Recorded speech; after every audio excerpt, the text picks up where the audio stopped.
Perform a comprehensive check of the machine, verifying that all fasteners are present and secure. Look over motor mounts, braces, legs, etc. to ensure that the machine is in good working order. If a fastener is missing or damaged, contact Bentech and get them on order for replacement. For machines equipped with a material cooling system, drain and refill the system to proper level. Fill the reservoir with clean coolant. Verify the eccentric bearings on the trolley and gate are adjusted properly. Ensure that they roll smoothly and that there is no play.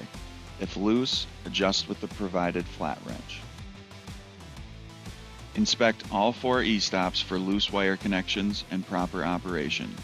Power the control box on, engage an e-stop, and ensure power to the machine is halted. Disengage said e-stop and press the green power button to ensure that it has been released. Similar to section 2.2.3 of our daily maintenance, you will clean the gear rack with a wire brush before using WD-40 Specialist Spray Gel to coat the rack. Check the backlash box drive pulley for play. If play is found, adjust the backlash box inner nut until no backlash is felt.